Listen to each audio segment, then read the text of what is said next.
Hello everyone, welcome to my YouTube channel Edu Multiverse. जैसे कि आप सभी जानते हैं कि पिछले कुछ महीनों से इंडियन स्टॉक मार्केट लगातार गिर रहा है। इसी वजह से इन्वेस्टर्स के लिए इन्वेस्टमेंट डिसीजन लेना काफी मुश्किल हो गया है। तो इस सिचुएशन को ध्यान में रखते हुए आज मैं बात करूंगी 5 ऐसे डिफेंसिव स्टॉक्स के बारे में जो मार्केट डाउन टर्न्स के दौरान स्टेबिलिटी प्रोवाइड करते हैं और लॉन्ग टर्म इन्वेस्टर्स के लिए एक स्ट्रॉन्ग पोर्टफोलियो का हिस्सा बन सकते हैं। तो चलिए शुरू करते हैं और देखते हैं कौन से हैं ये ऐसे स्टॉक्स। सबसे पहला स्टॉक है हिंदुस्तान यूनिलीवर लिमिटेड, यानी कि HUL। HUL भारत की सबसे बड़ी और पुरानी FMCG कंपनीज में से एक है।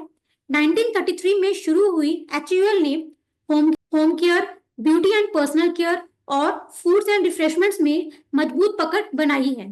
इसका 50 प्लस ब्रांड्स में Surf Excel, Rin, Lakme, Dove, Pond's, Lipton और हॉर्लिक्स शामिल है। 9 million plus retail outlets, 35 distribution hubs, 28 factories और 50 प्लस मैन्युफैक्चरिंग पार्टनर्स के साथ HUL हर साल 75 बिलियन प्लस यूनिट्स बनाता है। इनके फाइनेंशियल्स की बात करें तो market cap 5,30,537 crore rupees, 52 week high 3,035, 52 week low 2,136, TTM EPS 45.72, TTM PE 49.39, ROE 20.2%, stock PE 51.2। Return on share price पिछले 3 साल का 6.46% और पिछले 5 साल का -1.19%। Y HUL? इस स्टॉक को चुनने की वजह ये है कि HUL ने ब्यूटी एंड पर्सनल केयर के इश्यूज को एड्रेस करने के लिए ये स्टेप्स लिए हैं। सबसे पहला है JL एंड लाइफबॉय का रिलॉन्च।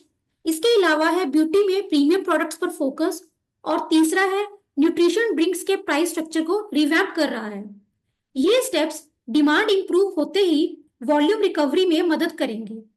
साथ ही कंपनी ने 29.6 बिलियन रुपीस के एंटरप्राइज वैल्यू पर मिनिमलिस्ट एक्वायर किया है, जो ब्यूटी एंड वेलनेस पोर्टफोलियो को फ्यूचर प्रूफ करेगा। साथ ही market leadership, strong brand equity और वाइड डिस्ट्रीब्यूशन नेटवर्क के साथ HUL एक सस्टेनेबल ग्रोथ और लॉन्ग टर्म इन्वेस्टमेंट के लिए एक स्ट्रॉन्ग ऑप्शन बन जाता है। बढ़ते हैं अपने अगले स्टॉक की तरफ, जो कि है इंफोसिस लिमिटेड। 1981 में 7 इंजीनियर्स द्वारा शुरू की गई इंफोसिस, इनके पास आज अप्रोक्सीमेटली 317,000 एम्प्लॉयज और 18.6 बिलियन US डॉलर का रेवेन्यू है। इनके डिजिटल सेगमेंट से अप्रोक्सीमेटली 2/3 रेवेन्यू आता है। नॉर्थ अमेरिका और यूरोप अप्रोक्सीमेटली 88% रेवेन्यू कंट्रीब्यूट करते हैं। साथ ही फाइनेंशियल सर्विसेज अप्रोक्सीमेटली 27% के साथ कम्युनिकेशंस, मैन्युफैक्चरिंग और रिटेल में भी स्ट्रॉन्ग प्रेजेंस है।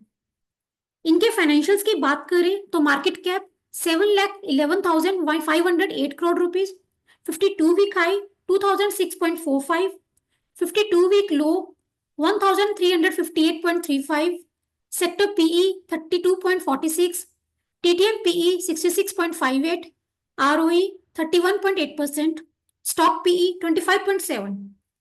रिटर्न ऑन शेयर प्राइस पिछले 3 साल का -0.71% और पिछले 5 साल का 128.73%। वाई इंफोसिस?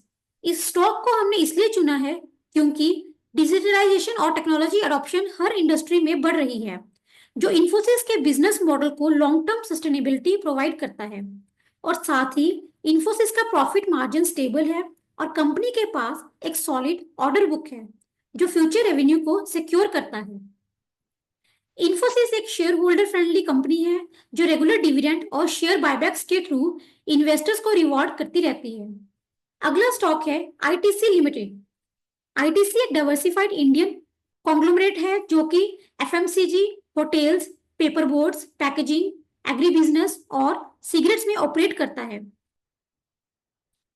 ये इंडिया के लीडिंग FMCG प्लेयर्स में से एक है, जिसमें आशीर्वाद, सनफीस्ट और बिंगो जैसे स्ट्रॉन्ग ब्रांड्स हैं। इनके फाइनेंशियल्स की बात करें तो मार्केट कैप 5,06,607 करोड़ रुपीस है, 52 week high 528.50, 52 week low 391.20, TTM EPS 16.09, TTM PE 25.17, ROE 28.4%, stock PE 25.5।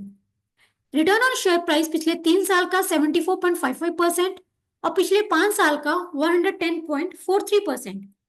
Y ITC limited? ITC हर साल 3 मिलियन टन से ज्यादा एग्री प्रोडक्ट्स 100 प्लस देशों में एक्सपोर्ट करती है, जो ग्रोथ को बूस्ट देता है। ये अपने होटल बिजनेस को अलग करके 28 नई होटल्स लॉन्च करने वाली है और कंपनी अपने डिस्ट्रीब्यूशन नेटवर्क में एआई और एमएल का यूज कर रही है ताकि रिटेलर्स तक प्रोडक्ट्स इजीली पहुंच सके। 200 प्लस मैन्युफैक्चरिंग यूनिट्स और 7 लाख आउटलेट्स के साथ आईटीसी एक स्टेबल और हाई ग्रोथ कंपनी है जो लॉन्ग टर्म रिटर्न्स दे सकती है। इसी के साथ diversified business model, profitable tobacco segments and attractive dividend yield के साथ ये लॉन्ग टर्म रिटर्न्स और मार्केट फ्लक्चुएशन से प्रोटेक्शन प्रोवाइड करती है। बढ़ते हैं अगले स्टॉक की तरफ, जो कि है Torrent Pharmaceuticals limited. Torrent pharma India की एक लीडिंग फार्मास्यूटिकल कंपनी है जो कि क्रॉनिक और एक्यूट थेरेपी सेगमेंट्स में काम करती है। मतलब ये एक short term medical emergency treatment भी देता है। इसकी प्रेजेंस यूएस, जर्मनी, ब्राजील जैसे मल्टीपल इंटरनेशनल मार्केट्स में है।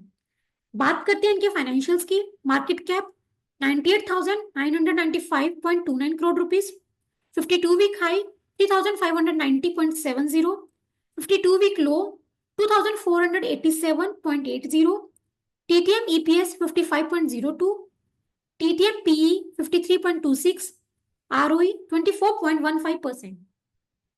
रिटर्न ऑन शेयर प्राइस पिछले 3 साल का 111.35% और पिछले 5 साल का 175.54%। रिटर्न ऑन शेयर प्राइस पिछले 3 साल का 111.35% और पिछले 5 साल का 175.54%। Why Torrent Pharmaceuticals limited? ये स्टॉक मैंने इसलिए चुना है क्योंकि हेल्थ केयर एंड मेडिसिन की डिमांड इकोनॉमिक कंडीशंस के खराब होने पर भी इम्पैक्ट नहीं होती है, जो कि फार्मा कंपनीज को डिफेंसिव नेचर प्रोवाइड करती है। मल्टीपल इंटरनेशनल मार्केट्स में प्रेजेंस होने की वजह से इसका रिस्क डाइवर्सिफाइड है। कंपनी का लॉन्ग टर्म परफॉर्मेंस स्ट्रॉन्ग रहा है, जो कि एक स्टेबल और डिफेंसिव इन्वेस्टमेंट ऑप्शन बनाता है। इसी के साथ बढ़ते हैं अगले स्टॉक की तरफ, जो है भारती एयरटेल लिमिटेड। भारती एयरटेल इंडिया की एक लीडिंग टेलीकॉम कंपनी है जो कि मोबाइल, ब्रॉडबैंड और एंटरप्राइज सॉल्यूशंस प्रोवाइड करती है। इसने 5G और डिजिटल सर्विसेज को बहुत ही एग्रेसिवली एक्सपैंड किया है और भारती एयरटेल ने काफी स्ट्रॉन्ग सब्सक्राइबर बेस भी एस्टैब्लिश कर लिया है। बात करते हैं इनके फाइनेंशियल्स की, तो market cap 9,50,997 crore rupees, 52 week high 1,779, 52 week low 1,151.70, TTM EPS 42.42, TTM PE 38.65, ROE 14.9%। Return on share price पिछले 3 साल का 137.45% और पिछले 5 साल का 206.41%। Why Bharti Airtel limited? इस स्टॉक को चुनने की वजह है कि आज का डिजिटल एरा में टेलीकॉम सर्विसेज एक नेसेसिटी बन चुकी है, जो इकोनॉमिक कंडीशंस खराब होने पर भी डिमांड बनाए रखती है। एयरटेल के पास एक लॉयल कस्टमर बेस है और हाई एवरेज रेवेन्यू पर यूजर है, जो कंपनी के कैश फ्लो को स्टेबल रखता है। साथ ही कंपनी का 4G सर्विसेज रोल आउट का प्लान रूरल एरियाज में और 5G डिप्लॉयमेंट का प्लान कंपनी की अर्निंग्स को काफी बूस्ट करेगा। टेलीकॉम इंडस्ट्री में कंसोलिडेशन के बाद एयरटेल की फाइनेंशियल पोजीशन और कॉम्पिटिटिव एज काफी स्ट्रांग हो गया है। तो फ्रेंड्स, ये थे 5 डिफेंसिव स्टॉक्स की लिस्ट जो इकोनॉमिक डाउन टर्न के दौरान भी स्टेबिलिटी प्रोवाइड करने की कैपेबिलिटी रखते हैं।